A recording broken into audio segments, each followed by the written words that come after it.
कुलदीप यादव को क्यों नहीं लिया जाता है टेस्ट मैचेस में, खास तौर में ओवरसीज में? You have a unicorn in your backyard and you're not riding it. Kuldeep को शायद इसलिए मौका नहीं मिलता है कि he is not a good batter जो कंट्रीब्यूट कर सके, ऐसी खबरें थी।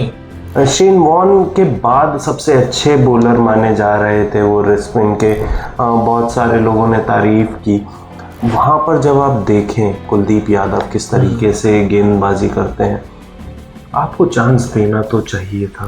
Virat Kohli to Rohit Sharma and then अभी शुभमन गिल, तीनों कप्तान के कप्तानी में कुलदीप यादव को कुछ खास मौके नहीं मिले हैं। क्या बोलूं मैं इस पे, क्या बोलूं क्या मैं इस पे। India I don't know why अब बहुत ज़्यादा फेवर करता है फिंगर स्पिनर्स को। उनको चांसेस नहीं मिलते हैं, उनको टीम लेकर ट्रैवल करती रहती है। अरे बाप रे, ये तो धोती खोल रहा है। क्या वॉशिंगटन सुंदर को चांस मिलेगा एक और टेस्ट में आगे आने वाले, या फिर कुलदीप यादव को एक बार ट्राई करके देखना चाहेंगे वो? अब आई थिंक हाईली डाउटफुल है कि कुलदीप को मौका मिले। इंग्लैंड वर्सेस इंडिया का थर्ड टेस्ट यानी कि लॉर्ड्स टेस्ट खत्म हो चुका है। काफी ग्रिटी टेस्ट, काफी कंपेटिटिव टेस्ट, जहां पे दो ऑलराउंडर्स ने अपनी प्रतिभा का परिचय दिया, बेन स्टोक्स और रविंद्र जडेजा। लेकिन एक सवाल सबके मन में अभी भी घर कर गया कि क्यों नहीं खिलाया जा रहा है कुलदीप यादव को। Welcome to Cricket Times podcast. मेरा नाम है आकाश थापा और मेरे साथ हैं अक्षत गौर।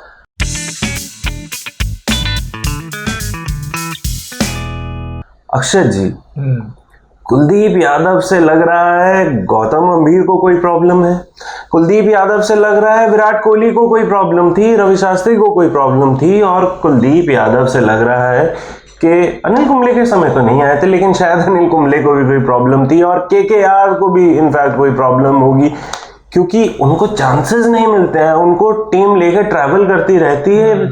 ये क्या चल रहा है इंडियन क्रिकेट में कि एक इतने अच्छे चाइनामैन बॉलर को, जिसको बहुत सारे फॉरेन प्लेयर्स और फॉरेन क्रिकेट पंडित्स आंकते हैं शेन वॉर्न के बाद, जिस इंसान की अच्छी खासी स्पिन होती है, rest spinner, game changing bowler जिसे कहा जाता है, वो कुलदीप यादव है। तो क्या चल रहा है ये इंडियन क्रिकेट में? देखिए, ये तो the curious case of Kuldeep Yadav बनता जा रहा है, क्योंकि आपने सही बोला कि right from Virat Kohli to Rohit Sharma and then अभी शुभमन गिल, तीनों कप्तान के कप्तानी में कुलदीप यादव को कुछ खास मौके नहीं मिले हैं। एक आध टेस्ट ज़रूर खेला है रेड बॉल क्रिकेट की अगर हम बात करें, लेकिन बहुत ज़्यादा मौके जो आप एक्सपेक्ट करते हो एक ऐसे बॉलर से जो एक रिस्ट स्पिनर तो है ही, साथ ही लेफ्ट आर्मर भी हैं, चाइनामैन हैं। ऐसे कितने बॉलर्स हैं आज की डेट में, अगर आप चाइनामैन ही ढूंढने जाएं दुनिया में? पहले भी कम थे, अभी भी कम हैं, और आई एम श्योर आगे भी ऐसा नहीं होगा कि हर दूसरा लड़का चाइनामैन बॉलर बन रहा है। तो इस चीज़ का फ़ायदा उठाना चाहिए टीम्स को, अगर आपके पास कोई ऐसा टैलेंट है। पता नहीं क्यों रेड बॉल में उनको इतने मौके नहीं मिल रहे हैं, ये तो जाहिर है कि इंडियन टीम मैनेजमेंट ही बता पाएगी। अभी हाल ही में रवि शास्त्री जब ऑन एयर थे कमेंट्री में, तब उन्होंने कुलदीप यादव के बारे में भी चर्चा की थी। ये थोड़ी सी एक अचंभे वाली बात इसलिए लगती है क्योंकि जब वो कोच थे, उन्होंने खुद नहीं खिलाया, तब उन्होंने सिर्फ एक मौका मिला था उनकी कोचिंग में, 2018 लॉर्ड्स में उनको मौका मिला था, और लॉर्ड्स जैसे मैदान पे उनको मौका नहीं मिलना चाहिए जहाँ पर उनको मिला था। लेकिन और वो जो है मैच कुलदीप यादव के लिए एक बुरे सपने की तरह था, विकेट लेस गए थे, और जाहिर है कि उसके बाद मौका नहीं मिला उनको, एटलीस्ट कोहली साहब के अंडर या रवि शास्त्री साहब के अंडर। एक आध मैच उन्होंने 2022 में ज़रूर खेला था बांग्लादेश के अगेंस्ट। लेकिन प्रश्न कुल मिला के यही है, अब चूंकि अगला टेस्ट ओल्ड ट्रैफर्ड में है, मैनचेस्टर में, एक ऐसा ग्राउंड जहाँ पे इंडिया के लिए आप ये कह सकते हैं बहुत अनलकी ग्राउंड रहा है, मैच जीत ही नहीं पाए हैं, काफ़ी समय हो गया है, शायद इस मैदान में मैच जीते ही नहीं है अगर टेस्ट हिस्ट्री की बात करें। खैर जो भी है, मैनचेस्टर ऐसा वेन्यू है जहाँ पे आपको थोड़ी बहुत स्पिन की मदद मिल जाती है। वैसे तो लोगों का ये भी कहना है कि अब तक जो टेस्ट गए हैं, except the last one, third test, पहले दो में कुलदीप को मौका मिलना चाहिए था, बट उनको मिला नहीं। उनकी जगह आप देखें रवींद्र जडेजा, तो चूँकि उनकी जगह तो नहीं मानेंगे, रवींद्र जडेजा तो एज एन ऑलराउंडर खेलते हैं, लेकिन वॉशिंगटन सुंदर को टीम ने मौका दिया और बॉलिंग में उन्होंने एटलीस्ट सेकंड इनिंग्स में ठीक किया, लेकिन ऐसा नहीं है कि कोई बहुत प्रभावशाली गेंदबाजी का मुजाहरा उन्होंने दिया हो। तो ऐसे में कुलदीप यादव को लेने के लिए जो एक दावेदारी है वो अब और प्रबल हो गई है कुलदीप यादव को टीम में लेने के लिए। तो देखिए, कुल मिला के प्रश्न यही उठता है कि क्या कुलदीप यादव को अगले टेस्ट में लिया जाएगा, नहीं लिया जाएगा, इस पर तो हम लोग बात करेंगे ही। फिलहाल तो हम लोग ये बात कर रहे हैं कि कुलदीप यादव को क्यों नहीं लिया जाता है टेस्ट मैचेस में, खास तौर में ओवरसीज में। अगर हम नज़र डालें कुलदीप यादव के टेस्ट करियर में, तो अब तक उन्होंने बहुत ज़्यादा टेस्ट नहीं खेले हैं, 13 टेस्ट सिर्फ खेले हैं अभी तक। और कुलदीप जैसे बॉलर के लिए इतने कम टेस्ट खेलना थोड़ा सा सरप्राइजिंग सा लगता है, जिसमें से 4 टेस्ट उन्होंने सिर्फ ओवरसीज़ में खेले हैं। इसमें एक खेला है हर जगह, एक इंग्लैंड में खेला है, एक बांग्लादेश में, एक श्रीलंका में and 1 in Australia. So what do you think are the reasons? पहले अगर रीज़न से शुरू करें कि क्या रीज़न है कि उनको इतने मौके नहीं मिल रहे हैं रेड बॉल में? आई डोंट नो वाई इतना ज़्यादा उनके साथ भेदभाव क्यों हो रहा है, क्योंकि इंडिया के लिए जिसने सबसे ज़्यादा विकेट्स लिए हैं, जिस बॉलर ने सबसे ज़्यादा विकेट्स लिए हैं, वो एक रिस्ट स्पिनर है। आप रिस्ट स्पिनर्स को कंसाइज करे जा रहे हैं उनके फॉर्मेट्स के ऊपर। कुलदीप यादव जो हैं वो वनडे और T20s में बहुत ज़्यादा कारगर दिख रहे हैं, और साथ ही साथ जब हम एक अदर लेग स्पिनर की बात करें या रिस्ट स्पिनर की बात करें तो कुलदीप यादव का नाम, युजवेंद्र चहल का नाम याद आता है। युजवेंद्र चहल जिस तरीके से खेल रहे थे क्रिकेट, उनको अब सिर्फ T20I फॉर्मेट का बॉलर बना दिया गया, उसमें भी उन्हें चांस नहीं मिलता। कुलदीप यादव तीनों फॉर्मेट्स खेल रहे हैं बाकायदा, लेकिन उसमें से उन्हें टेस्ट में चांस नहीं मिल रहा है, और ये रिस्ट स्पिनर्स के साथ देखने को मिला है। आपने ब्रैड हॉग को पहले देखा होगा, वो भी एक चाइनामैन बॉलर थे और शेन वॉर्न के बाद आए थे, और उनको इतने मौके नहीं मिले, लेकिन जितना भी उन्होंने कंसाइज खेला वो छाए रहे। साथ ही साथ अगर आगे बात करें मैनचेस्टर की पिच के बारे में, हाँ, इंडिया 90 सालों से कोई भी मैच वहाँ जीता नहीं है, 90 सालों में कोई भी मैच नहीं जीता। आखिरी बार जब 2014 में खेल रहे थे तो एक इनिंग्स से आ रहे थे, और जब पहली बार जीते तो मेरे ख्याल से हम सीरीज़ भी जीत गए थे उसी समय। इतना सब कुछ होने के बाद भी जिस तरीके से हमारे स्पिनर्स को ट्रीट किया गया, लॉर्ड्स में जब हम देख रहे थे तो लॉर्ड्स में बड़ी अचंभे वाली बात थी कि कुलदीप यादव विकेटलेस रहे हैं अपने आखिरी उसमें, लेकिन जब हमने 5वें दिन की विकेट देखी, चौथे दिन की विकेट देखी, वहाँ पे स्पिन काम कर गई। उन्हें रफ ढूंढने में प्रॉब्लम होती, लेकिन एक चीज़ उनके हिस्से आती थी, वो थी स्लोप। स्लोप पे वो डाल के विकेट्स ले सकते थे। इस बार एक्सपीरियंस भी हो गए, इसलिए ये चर्चा हो रही थी कि लॉर्ड्स पे क्यों नहीं खिलाया। तब उन्होंने स्टैट्स दिखा दिए थे कि यहाँ पे तो विकेट ही नहीं ले पाए थे, लेकिन पिच का भी तो डिफरेंस है। लब्बे नुमा बात का ये है कि जितनी भी चीज़ें हो रही थी सभी कुलदीप यादव के फेवर में होनी चाहिए थी, लेकिन कभी हुई नहीं।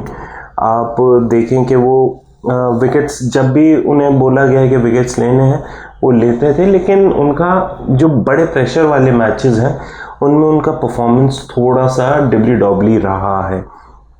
शायद उस चीज़ को देखकर गौतम गंभीर ने भरोसा ना जताया हो, या फिर टीम कॉम्बिनेशन में India, I don't know why, अब बहुत ज़्यादा फेवर करता है फिंगर स्पिनर्स को रादर देन रिस्ट स्पिनर्स को, क्योंकि आखिरी बार आपने अमित मिश्रा को देखा हुआ इंडिया को टेस्ट में एज अ रिस्ट स्पिनर गेंद डालते हुए, अन्यथा और कोई दिखा नहीं।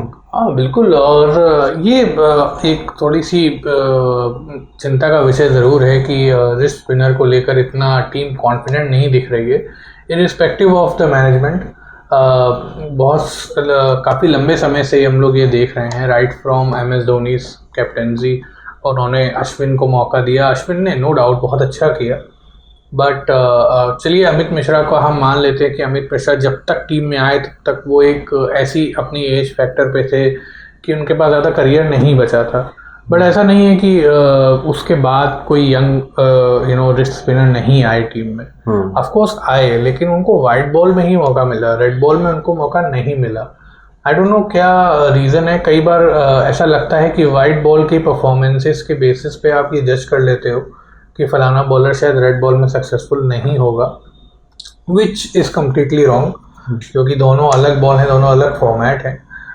एक चीज़ और समझ में आती है जहाँ तक ऑब्जर्वेशंस की बात है, कुलदीप यादव ऐसे बॉलर हैं, कुछ बॉलर्स ऐसे होते हैं जिनमें से कुलदीप यादव हैं जिनको पुश करने की ज़रूरत रहती है हमेशा।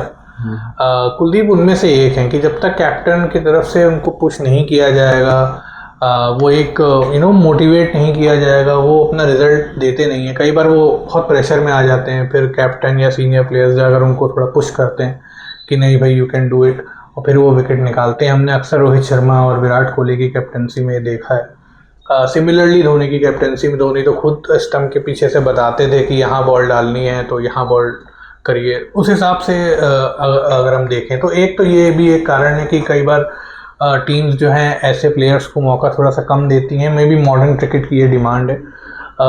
दूसरी चीज़ ये है कि बीइंग अ लेफ्ट आर्मर में भी शायद वो एक कॉम्बिनेशन में फिट नहीं बैठ रहे हैं।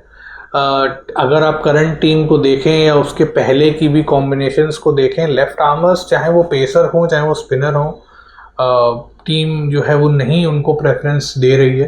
अर्शदीप सिंह भी एक एग्जांपल हैं, स्क्वाड में चुने गए हैं लेकिन अभी तक मौका नहीं मिला है। और भी कुछ लेफ्ट आर्मर्स आए हैं टीम में पिछले कुछ सालों में, बट उनको उतना मौका शायद नहीं मिला है। तो मे भी शायद ये भी एक रीज़न हो, एक कारण हो कि कुलदीप यादव को उतना प्रेफरेंस नहीं मिल रहा है। लेकिन अब एक कारण और है कि नज़र सिर्फ अगर हम स्टैट पे डालें कि जो आंकड़े हैं वो क्या कहते हैं, तो कुलदीप यादव के आंकड़े उतने प्रभावित हैं नहीं रेड बॉल क्रिकेट में। आप उसके पीछे तर्क ये दे सकते हैं कि उनको मौका नहीं मिला, लेकिन मौका जितना भी मिला उसमें ऐसा नहीं है कि ही वॉज एक्सट्रीमली इम्प्रेसिव। उनके 5 विकेट हॉल ज़रूर हैं, एक बांग्लादेश में है और एक ऑस्ट्रेलिया में है, लेकिन मे भी शायद उतना इम्प्रेसिव नहीं रहे हैं वो। तो स्टैट्स भी बहुत मायने रखते हैं एक प्लेयर की आगे चलकर उसको किस तरीके से मौका मिलेगा। और उसके अलावा डोमेस्टिक में वो कैसा करते हैं। कुलदीप यादव को अगर आप देखें, पिछले कई समय से कुलदीप यादव डोमेस्टिक में उतना एक्टिव नहीं है। बीच में एक आध सीज़न ज़रूर खेल लेते हैं, लेकिन ऐसा नहीं है कि पूरा सीज़न वो खेल के जा रहे हैं रेड बॉल का और लीडिंग विकेट टेकर्स में आ रहे हैं। तो ये भी कहीं ना कहीं सिलेक्शन जब आप करते हैं तो ये सब चीज़ें पे नज़र ज़रूर डालते हैं। बिल्कुल। 90 साल हो गए हैं मैनचेस्टर में जीते हुए इंडिया, मतलब जीते ही नहीं आज तक। 9 मैचेस हो चुके हैं और उस बीच में क्या ये भी एक नज़र में घूम रहा होगा भारतीय मैनेजमेंट के दिमाग में कि कुलदीप यादव अगर हम मैनचेस्टर में खिला लेते हैं जहाँ पे थोड़ा सा ट्रिकी विकेट होता है, थोड़ा सा इंडियन कंडीशंस ज़्यादा होती हैं। अभी तक जितनी भी विकेट्स दिखी हैं उसमें मेरे ख्याल में इंडिया के पास एज था। इंडिया के हिसाब से विकेट्स बनी हुई थी थोड़ी सी, तो वहाँ पर इंडिया को अच्छा परफॉर्म करना चाहिए था, लेकिन हम 2 मैचेस हारे और 2 मैचेस अपनी ही गलती की वजह से हारे। और हालांकि इंग्लैंड तीसरे मैच में बहुत चढ़ के आया और पहला मैच तो उन्होंने बहुत शॉर्ट तरीके से हमें हराया था। लेकिन यहाँ पर इतनी सारी चीज़ें देखने के बाद भी अगर आप आंखें मूंद के ये कह रहे हैं कि हमें बैटिंग चाहिए थी, तो वॉशिंगटन सुंदर ने ज़्यादा रन नहीं बनाए, वो 0 पे ही आउट हुए।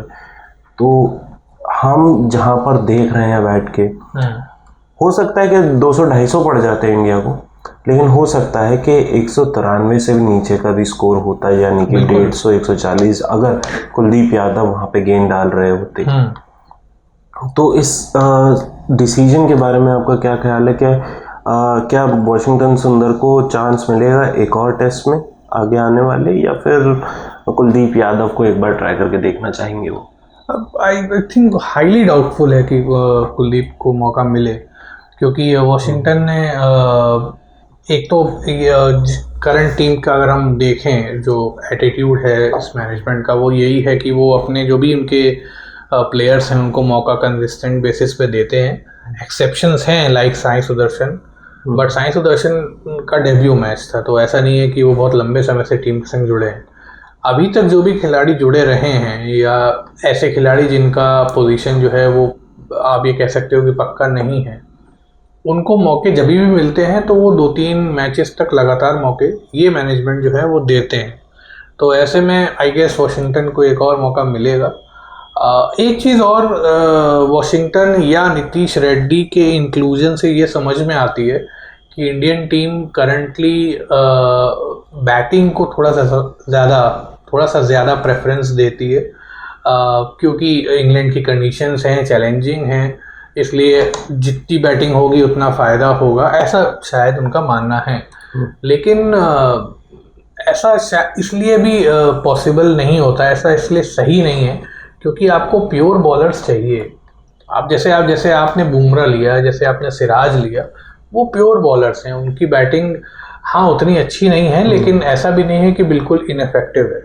कुलदीप के केस में भी यही है, कुलदीप का डिफेंस अच्छा है, अगर कुलदीप पे इतना ध्यान नहीं दिया जाता क्योंकि वो बहुत कम खेलते हैं रेड बॉल, लेकिन उनका डिफेंस अच्छा है। जब भी वो वाइट बॉल में ऐसी सिचुएशन में आए हैं या फिर आईपीएल में भी हमने देखा है कि मे भी शायद वो अटैक ना कर पाएँ, बट उनका डिफेंस अच्छा है। जैसा डिफेंस आप अगर टेल की बात करें तो आपने ईशांत शर्मा का देखा होगा।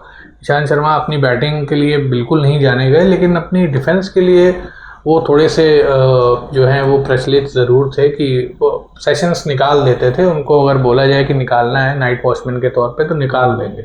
सिमिलरली कुलदीप का है, एक दौर ऐसा आया था अगर हम लोग 2018-19 के आसपास की बात करें, जब कुलदीप को ड्रॉप किया गया था या कुलदीप को नहीं लिया जा रहा था, तो एक ऐसी खबर आई थी या एक टीम इंडिया के जो सर्कल्स थे उनमें ऐसी खबरें थी कि कुलदीप को शायद इसलिए मौका नहीं मिलता है कि he is not a good batter जो कंट्रीब्यूट कर सके। ऐसी खबरें थी, ओवरऑल हर जगह ऐसी खबरें थी कि कुलदीप को मैनेजमेंट ने बोला है कि आप बैटिंग फोकस करिए, तभी आपको थोड़े से मौके मिलने के चांसेस आपके बढ़ जाएंगे। लेकिन अगर आप और टेल की तरफ ध्यान दें, चलिए मान लीजिए कुलदीप को आपने बोल दिया, लेकिन क्या और जो बॉलर्स हैं क्या उन्होंने अपनी बैटिंग उतनी अच्छी करी है? ऐसा नहीं है। तो सिर्फ एक प्लेयर को लेकर ये एक्सक्यूज देना कि भाई फलाना जो है प्लेयर जो है वो बैटिंग उतनी अच्छी नहीं कर पाता इसलिए हम उसको लेंगे नहीं, तो ये थोड़ा सा लॉजिकलेस मुझे लगता है। वेल क्रिकेट का नाम तो एक कीड़े के ऊपर रखा गया है, तो लॉजिक का तो क्या ही ढूंढने उसमें। And this is a very shallow and a hollow kind of a precedence that you set for any cricketer, that के आप इट्स अ बैटर्स गेम वो कहते हैं, but bowlers win you matches. And if you can't keep up with the game, if you can't take 20 wickets, you'll eventually draw the game or you'll never win it if you can't take up 20 wickets in this format. तो उस लहजे से जब हम बात करे जाएं तो आपके पास सबसे बड़ा विकेट टेकर गेंदबाज कौन होगा जब कुछ भी कंडीशंस आपके आसपास नहीं होंगी? तो सबसे पहली चीज़ जो सबके दिमाग में आएगी, बुमराह, जसप्रीत बुमराह आपको विकेट्स दिलाएंगे जब सारी की सारी कंडीशंस आपके विपरीत होंगी। दूसरा नाम आपको खोजने पर भी नहीं मिलेगा, लेकिन दूसरा नाम जो होता है वो एक रेस्ट स्पिनर का होता है। शेन वॉर्न के बाद सबसे अच्छे बॉलर माने जा रहे थे वो रेस्ट स्पिन के, बहुत सारे लोगों ने तारीफ की। वहाँ पर जब आप देखें कुलदीप यादव किस तरीके से गेंदबाजी करते हैं, आपको चांस देना तो चाहिए था वहाँ पर, क्योंकि शेन वॉर्न के इंग्लैंड में आंकड़े खासे अच्छे हैं। आप जब देखें तो उन्होंने बॉल ऑफ द सेंचुरी यहीं पे ही डाली हुई है इंग्लैंड में ही, और एशेज एक तरफा कर देते थे वो एज अ बॉलर। तो वहाँ पर कोई चांस ना लेना, क्या ये मीडियोक्रिटी थिंकिंग दिखा रही है इंडियन मैनेजमेंट की कि you will not go according to the plan और according to what is there right in your backyard? You have a unicorn in your backyard and you're not riding it. हाँ बिल्कुल, क्योंकि ये वही मैंने बोला ना कि ये अप्रोच ऐसा देखा गया है टीम मैनेजमेंट द्वारा कि कुछ प्लेयर्स ऐसे होते हैं जिनको आप बहुत ज़्यादा मौका देते हो, कंसिस्टेंट बेसिस पे उनको मौका मिलता है, not taking shots at any individual, but उसमें उनकी गलती नहीं है। मैनेजमेंट को हम लोग बोल रहे हैं कि मैनेजमेंट कई बार कुछ प्लेयर्स को सिलेक्टिवली आप नॉट इंटेंशनली बट ऐसा लगता है कि उनको टारगेट किया जा रहा है कि कुछ को हम लेंगे और कुछ को if we get a chance to ignore तो हम इग्नोर कर देंगे। हम अर्षित राणा का नाम नहीं ले रहे हैं यहाँ पे। तो Kuldeep definitely fits in that category कि जहाँ पे उनको प्रेफरेंस नहीं मिलने वालों में अगर किसी का नाम पहले है तो वो कुलदीप का है। देखिए, बीइंग अ रिस्ट स्पिनर, जैसा कि आकाश ने बोला है कि वो बिल्कुल एक श्योर शॉट मैच विनर के तौर पे रहते हैं, कोई भी रिस्ट स्पिनर हो, और ऐसा स्पिनर जिसको आप एक्सपीरियंस भी है, उनके पास वाइट बॉल क्रिकेट में एक हैट्रिक भी है, तो ऐसा नहीं है कि उनको एक्सपीरियंस नहीं है। या फिर आप ये भी नहीं कह सकते हो कि वो पहली बार इंग्लैंड का दौरा कर रहे हैं, वो उससे पहले भी दौरा कर चुके हैं, वो सिर्फ दौरे ही करते हैं। ये भी एक कहना सही है कि वो सिर्फ दौरा करते हैं और दौरे करके वो वापस आ जाते हैं। इससे फैंस के दिलों पे जो दौरा पड़ता है वो भी समझना चाहिए टीम को। कुलदीप बिल्कुल एक मैच विनर है। दूसरी चीज़ जो हमेशा शायद मैनेजमेंट वो गलती करती है, एक हार्वी स्पेक्टर का डायलॉग है कि don't play the rules, play the man. तो कई बार आपको प्ले द मैन वाला अप्रोच रखना पड़ता है। प्ले द मैन का कॉन्टेक्स्ट यहाँ पे ये है कि आप ऑपोजिशन को देखो, वो कौन है, क्या वो इतने सूटेबल हैं अगेंस्ट स्पिनर्स। जवाब आएगा नहीं, क्योंकि वो पेसर्स फ्रेंडली, आप ये कह सकते हो कि उनकी बैटिंग है। एक आध प्लेयर को अगर हम छोड़ दें, जो रूट इज़ द एक्सेप्शन, उसके अलावा मे भी शायद हैरी ब्रुक थोड़ा बहुत खेल लेते हैं स्पिन अच्छी, बट बेन स्टोक्स हो गए या फिर आपके ज़ैक क्रॉली हो गए, बेन डकेट हो गए, they are not very good batters when it comes to spin और decent spin. In fact Joe Root के सामने भी कुलदीप यादव का अलग ही स्टैचर हो जाता है, क्योंकि जो रूट और जॉस बटलर को काफ़ी परेशान किया उन्होंने वाइट बॉल क्रिकेट में, तो उस हिसाब से अगर हम देखें तो खिलाना तो बनता था उनका।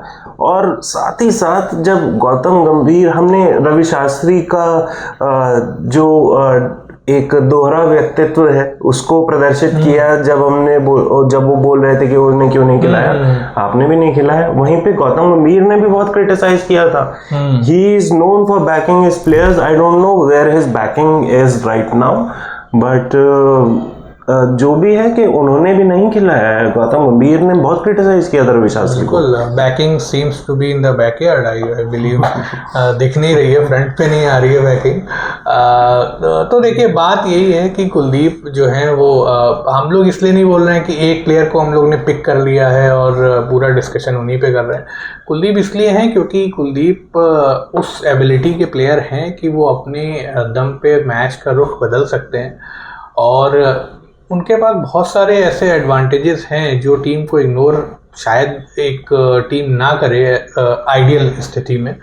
और एडवांटेजेस वही हैं कि लेफ्ट आर्बर हैं, चाइना मैन हैं, एक्सपीरियंस है अच्छा, बॉल उनकी ड्रिफ्ट भी करती है, बॉल उनकी स्पिन भी करती है, वो रॉन्ग ऑन भी डाल लेते हैं, दूसरा भी हाल फिलहाल में डालने लगे हैं, फ्लिपर भी डाल लेते हैं, टॉप स्पिन भी कर लेते हैं। आपको और क्या चाहिए वेरिएशन के तौर पे?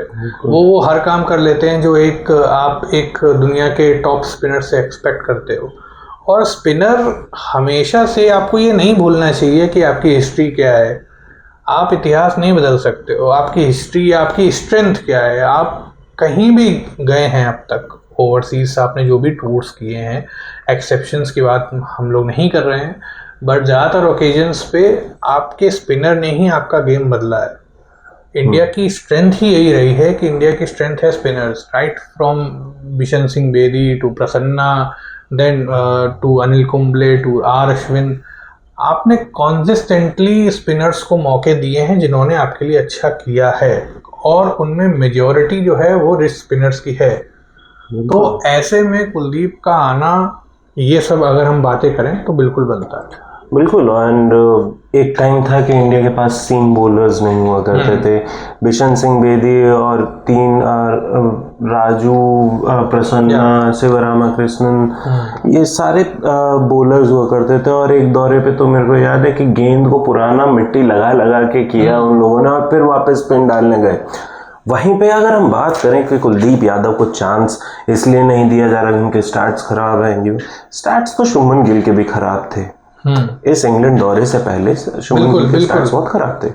और जब आप शुभमन गिल की एवरेज जो इंग्लैंड में है वो 13 से बढ़कर ऊपर 6-7 की एवरेज और 22 की एवरेज हुआ करती थी, 42 की हो गई है, देख रहे हैं। तो उनकी भी जहां पर कुलदीप यादव है उनकी भी अगर 42-80 के आसपास होगी, वो भी 24-25 तक आ जाएगी अगर उनका एक अच्छा सीजन जाए, ये 2 मैचेस जाएं।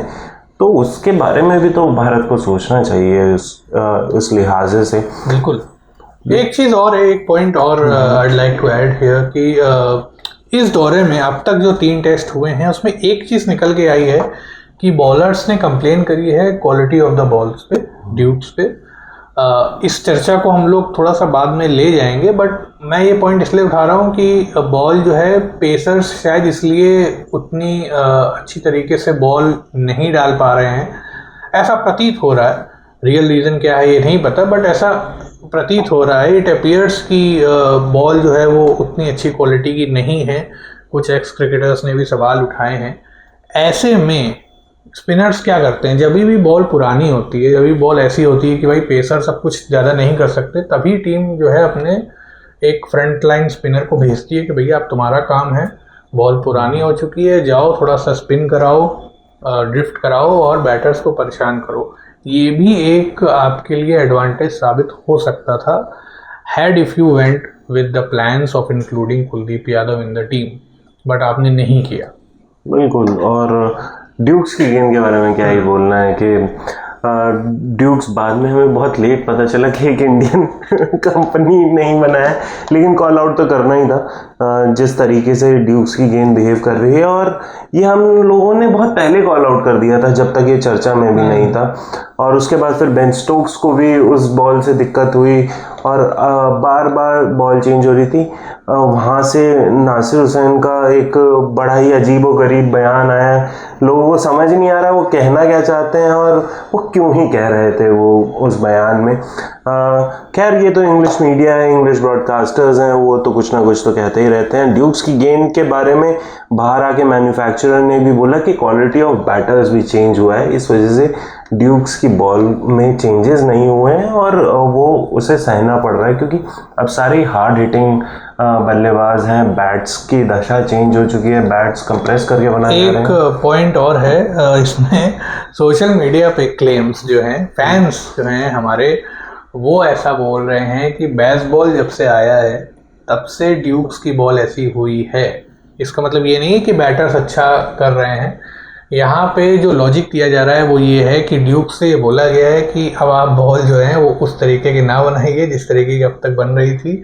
वो एक तलवारबाजी वाली जो बॉल जो जिमी एंडरसन के हाथों में दिखती थी, शार्प बिल्कुल स्विंग होने वाली 16 डिग्री के एंगल पे जा रही है, वो शायद ड्यूक्स ने चेंज किया है deliberately to support the Bazball approach of England. How do you see these claims on social media?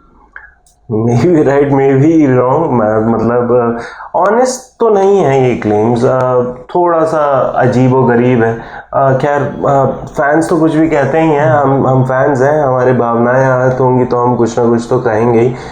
I don't think so कि ड्यूक्स उस हिसाब से गेंद बनाएगा। गेंद बनती है वेदर कंडीशंस को देखकर और किस तरीके से बिहेव कर देगी। ड्यूक्स की गेंद जो इंग्लैंड में खेली जा रही है लेके, वैसी ही ड्यूक्स की गेंद आपको वेस्ट इंडीज़ के अंदर नहीं मिलेगी। थोड़ा सा डिफरेंस होगा क्योंकि वेस्ट इंडीज़ एक मॉइस्ट जगह है, अलग तरीके से वहाँ पे बिहेव करेगी गेंद, उनकी पिचेस अलग हैं। वैसे ही इंडिया का अप्रोच इसीलिए चेंज हुआ था, इंडिया ने इसलिए एसजी ली थी। एसजी ही लेनी चाहिए थी श्रीलंका और पाकिस्तान को भी, क्योंकि उनके वेदर बहुत सिमिलर है और बांग्लादेश तो एसजी से खेलता ही है। तो इसी वजह से ड्यूक्स यहाँ यूज़ होती है। ऑस्ट्रेलिया में कुकाबुरा, साउथ अफ्रीका में कुकाबुरा यूज़ होती है, क्योंकि उन दोनों के वेदर कंडीशंस थोड़े से सेम है। और ये वेदर कंडीशंस की जो बात है बॉल्स को लेकर, यही एक चीज़ होती थी फुटबॉल के अंदर कि अलग अलग जगह पे अलग अलग फुटबॉल्स अलग अलग तरीके से बनाई जाती हैं। इसलिए आपको वर्ल्ड कप के टाइम पे एक रिचुअल ही है कि अलग अलग बॉल्स बनती हैं जिनके नाम होते हैं, लेकिन वो उस पर्टिकुलर वेदर और अलग अलग जगहों के अंदर कैसे सस्टेन करेगा बॉल, उसके हिसाब से बनाई जाती है। तो यही ड्यूक्स जो बॉल है उसके लिए, उसके बचाव में ये चीज़ है। अन्यथा ड्यूक्स ख़राब क्वालिटी तो बन रही है, और वो ख़राब क्वालिटी इसलिए क्योंकि बहुत जल्दी ख़राब हो रही है। साथ ही साथ जो बॉल्स उनके पास पड़ी हुई हैं उनकी क्वालिटीज़ भी ख़राब है। क्यों? क्योंकि अब सलाइवा नहीं लगाया जाता, अब सलाइवा नहीं दे रहे हैं, तो जो एक्स्ट्रा पॉलिशिंग और शाइनिंग हो जाती थी, क्योंकि आपका पसीना बहुत हल्का है, ये बहुत अजीब सी चीज़ बोल रहा हूँ मैं, लेकिन आपका पसीना बहुत हल्का होगा, उसमें सॉल्ट्स होंगे, लेकिन आप जब च्युइंगम वगैरह खा के आप सलाइवा लगाते हैं तो there is something sticky, and वो गाढ़ी चीज़ों की वजह से वो पॉलिश्ड हो जाती है। देखिए यहाँ पे वन लाइनर एक आ रहा है कि लार से धार बनती है, तो वही चीज़ है कि पहले ऐसा होता था, और इसीलिए शायद मॉडर्न क्रिकेट में जब से अब आफ्टर कोविड आपने देखा होगा कि रिवर्स स्विंग भी ऑलमोस्ट बंद हो चुकी है, नहीं होती है रिवर्स उतनी। कुछ बॉलर्स हैं like Umesh Yadav, he still manages to get reverse, हालांकि उनको अब मौके नहीं मिलते हैं रेड बॉल में। खैर, इन बातों पे चर्चा तो होती रहेगी, लेकिन समय की अपनी सीमा है। और बात की जाए एंड करने से पहले एक प्रेडिक्शन की जो हम हमेशा लेते हैं, क्या लगता है इंग्लैंड वर्सेस इंडिया में क्या स्कोर लाइन रहने वाली है? देखिए, स्कोर लाइन प्रेडिक्ट करना टफ है, बट इससे पहले जब लॉर्ड्स टेस्ट हुआ था तब भी हम लोगों ने यही चर्चा करी थी, और मेरी प्रेडिक्शन यही थी कि लॉर्ड्स टेस्ट जो है वो इंग्लैंड जीत सकती है, और वैसा ही हुआ। अभी की अगर हम बात करें तो अगले टेस्ट से पहले जैसा दोनों खेमों के खिलाड़ी जो हैं वो पंप अप हैं, क्योंकि पिछले टेस्ट में कुछ आदान प्रदान हुए हैं शब्दों के, कुछ इशारों के आपस में दोनों खेमों के खिलाड़ियों ने किए हैं। क्या मजनू कैसे उठाएगा तुमने? तो इसलिए बहुत एक्साइटिंग रहने वाला है मैनचेस्टर का ये टेस्ट। मैं इंग्लैंड को एज दे रहा हूँ, मेरे हिसाब से 3-1 हो सकता है। I am banking India, I am banking 3-2 India. हो सकता है ड्रॉ भी हो जाए, बट बैक करने की वजह यही है कि when the odds are against us we tend to perform well. हो सकता है कि ऑस्ट्रेलिया फिर से एक और बार दोहरा दिया जाए अंग्रेजी सरजमी पर, तो मे बी। बिल्कुल। इसी के साथ आज की इस चर्चा का हम अंत करते हैं। बुमराह खेलेंगे या नहीं खेलेंगे चौथा टेस्ट मैच, ये देखने वाली बात होगी। कुलदीप को खिला लें, एक आध टेस्ट मैच में टेस्ट कर लें, और ऐसी कंडीशंस में टेस्ट करें जहां पर उनको थोड़ा बहुत टर्न मिल जाए, जिससे पता लगे कि उनका रेड बॉल फॉर्म है कैसा। अगर आपको ये वीडियो पसंद आती है तो प्लीज लाइक करें, कमेंट करें कि क्या होने वाली है इंग्लैंड वर्सेस इंडिया की टेस्ट सीरीज की स्कोर लाइन, और शेयर करें अपने दोस्तों के साथ। सब्सक्राइब करें क्रिकेट टाइम्स को, ताकि आपको जिस तरीके का कंटेंट हम दे रहे हैं वो अगर पसंद आ रहा है तो आप कुछ मिस ना करें, और अगर ज़्यादा अच्छा लग रहा है और बिल्कुल मिस नहीं करना चाहते तो please tap the bell icon as well. So this is us from Cricket Times and this was Cricket Times podcast। मैं आकाश थापा विद अक्षत गौर विदा लेते हैं आपसे। Thank you.